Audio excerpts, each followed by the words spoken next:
काफी सारे जने बहुत सारी मात्रा में ऐसे होंगे कि जो भगवान का भजन भी मतलब मंदिर भी जाएंगे और तामसिक भोजन का भी आहार करते हैं बिल्कुल महाराज जी। नहीं, बिल्कुल इसे मतलब कुछ मंगलवार को हनुमान जी के जाएंगे, मतलब इसे हर कुछ नहीं होने वाला। सबसे पहली बात है हमारे आहार शुद्धि, मन शुद्धि।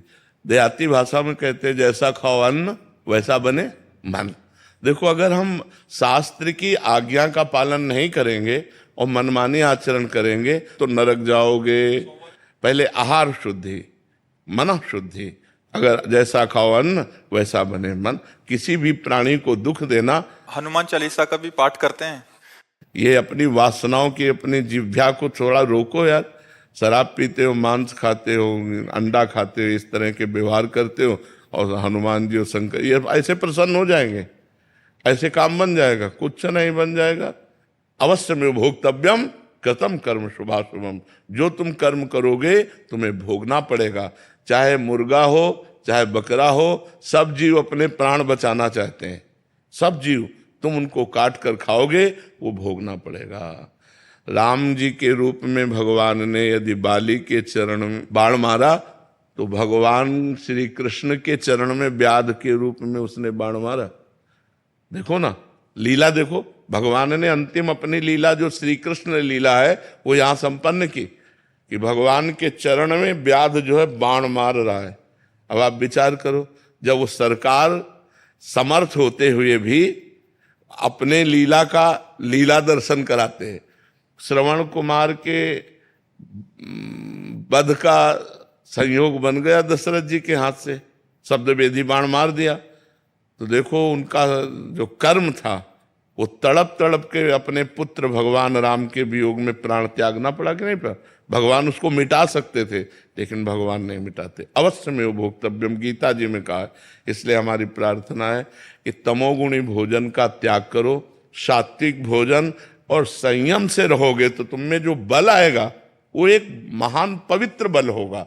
आज बल नहीं दिखाई देता, चेहरे में कांति नहीं है, विचार में पवित्रता नहीं है। ऐसा नहीं, हम पशु नहीं हैं, हम मर्यादा से चलने के लिए हैं। हमारी मर्यादा बनाई गई, शास्त्र मर्यादा हमारी कानून व्यवस्था है। यदि हम शास्त्र मर्यादा से चलेंगे, शास्त्र कानून से चलेंगे तो हमारा मनुष्य जीवन सार्थक हो जाएगा, नहीं तो निरर्थक हो जाएगा।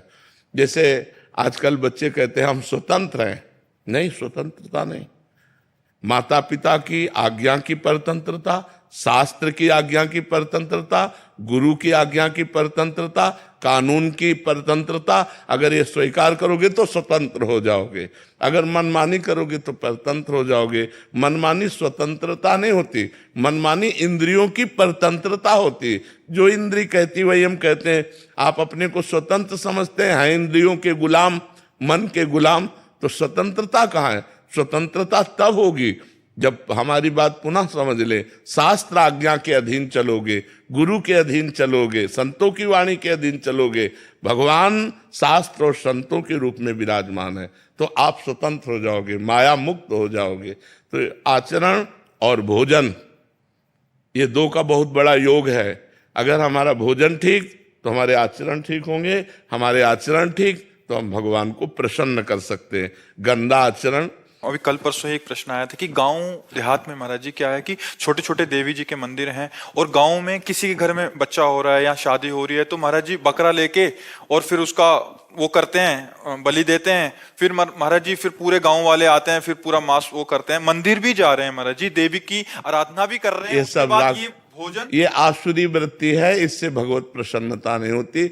हम सबको ये बताना चाहते हैं, जगदम्बा को जगत जननी कहते हो तो बकरे की भी माँ है, जगत जननी है ना।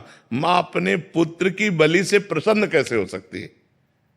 हमें तो नहीं समझ में आता। और जब वो जगत जननी है तो बकरे की भी माँ है, वो भैंसे की भी माँ है, वो गाय की भी माँ है। वो माँ जो जगत माता है वो अपने पुत्रों की बलि से प्रसन्न कैसे हो सकती है? अगर वो प्रसन्न होती तो तुम्हारा मंगल हो जाता। किसका मंगल हुआ बकरे की बलि चढ़ाकर? हमें बताओ। देवी अप्रसन्न हो जाएंगी अगर नहीं किया ऐसा, तो महाराज जी ये भी माने। अरे अगर वो अपने स्वरूप में आ जाए तो सबको चाट जाए उनको। वो तो महाकाली है, महाकाल स्वरूप भी है, तो वो दुष्टों का संहार करने के लिए रूप माता जी ने धारण किया, वो दुष्टों का खून पिया, जो संसार के पवित्र जीवन जीने वालों के लिए वो मृत्यु काल रूप थे, जैसे महिषासुर, शुम्भ निशुम्भ, रक्त बीज। माता जी ने इनका संहार किया। इन बकरी बकरों का थोड़ी संहार करने से माता जी प्रसन्न हो जाती है। ये तो मूर्खता है, कोरी मूर्खता है। कभी माता जी प्रसन्न नहीं होती। हमें लगता है कभी ऐसे कार्य नहीं करने चाहिए और ये सोचो कि माँ प्रसन्न हो जाएंगी, मुझे ऐसा नहीं लगता। माँ ऐसे नहीं, कुपुत्रो जायते क्वचिदपि कुमाता न भवति। माता जी तो तब प्रसन्न होंगी जब सब पर दया करने लगो, सबको सुख पहुंचाओ, नाम जप करो, अच्छे आचरण करो, तो जगदम्बा प्रसन्न हो जाएगी। अगर फिर से उनको प्रसन्न करना है महाराज जी, और ये प्रथा चली है, और जैसे किसी के घर में पुत्र देखो हुआ, शास्त्र में विधान है, नारियल की बलि, नींबू की बलि, इनकी बलि सात्विक बलि दे। आप कच्चा नारियल की बलि दे सकते हैं, तो ये भी बलि तो मानी जाती है। ये सब मनमानी आचरण है, इससे देवी प्रसन्न नहीं होती है। और देवी को रक्त चाहिए तो चराचर जीवों के हृदय में देवी विराज। देवी प्रपन्नार्थ हरे प्रसीद प्रसीद मातर जगतोखिलस्य प्रसीद विश्वेश्वरी पाहि विश्वम त्वमीश्वरी देवी चराचरस्य। त्वमीश्वरी देवी चराचर से, वो चर अचर की ईश्वरी है। उनको किसी के खून की जरूरत है, माँ को किसी की खून की जरूरत है। अरे माँ तो अपने खून को दूध बनाकर अपने बच्चों का पालन करती है। माँ शब्द कितना महान है, वो अपने शरीर के रक्त को दुग्ध में परिवर्तित करके अपने बेटे का पालन करती है। वो दूसरों का रक्तपान कैसे कर सकती है? ये दुष्टों के रक्तपान किए माता जी ने, जो समाज के लिए कलंक थे, जो समाज का द्रोह करके समाज को नष्ट करने में लगे थे, ऐसे राक्षसों को माता जी ने मारा है। शुम्भ निशुम्भ, रक्त बीज, महिषासुर। ऐसे नहीं है कि गलत सिद्धांत से न चले, नहीं तो नरक की प्राप्ति होगी। महाराज जी, आज जैसे आप कहते हैं कि भजन मार्ग, अभी तामसिक भोजन भी हो रहा है महाराज जी, फिर हम वही बात कर रहे हैं, और उसके साथ भक्ति भी।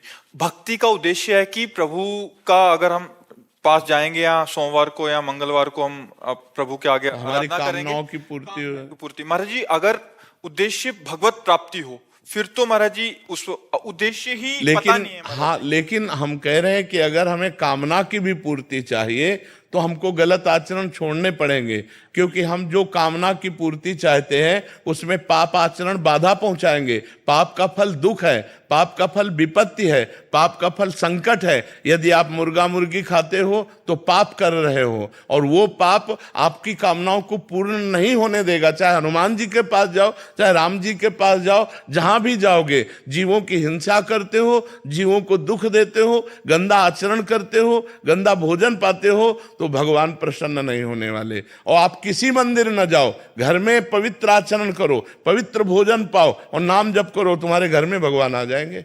कहो सु कहां जहां प्रभु नाही, हरि व्यापक सर्वत्र समाना, प्रेम ते प्रगट होए मैं जाना। तो प्रेम कहां से आ जाएगा जब अपराध करोगे? इसलिए सब जो कामना भी पूर्ति चाहते हैं तो उनको चाहिए कि गंदा भोजन और गंदे आचरणों का त्याग करें, तो उनकी कामना जल्दी पूर्ण हो जाएगी, निश्चित पूर्ण हो जाएगी। समझते हैं कि मतलब मुर्गा और मछली का हिंसा करने से ये जीव हिंसा के अंतर्गत नहीं आता। क्यों नहीं आता? तुम्हारी अंगुली काटे तुम्हें कैसा लगेगा?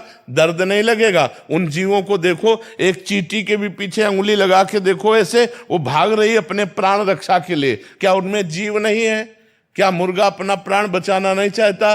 क्या पशु पक्षी प्राण बचाना नहीं चाहते? और जिनको ये है कि अगर हम खाएंगे नहीं तो सृष्टि बढ़ जाएगी, तो तुम अपने बैलेंस की चिंता करो। तुम्हारा बैलेंस जब परमात्मा बनाएगा तो तुम्हारे होश उड़ जाएंगे। वो परमात्मा का 3 कार्य है: सृष्टि रचना, सृष्टि पालन करना और सृष्टि का संहार करना।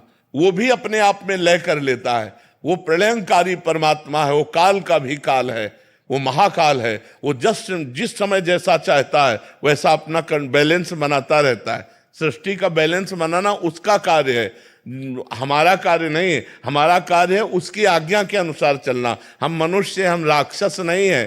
तो हमें सबसे प्रार्थना है कि मांस, मदिरा, अंडा, पराई स्त्री से व्यभिचार, इनका त्याग करो तो तुम्हारा जीवन सुखमय हो जाएगा।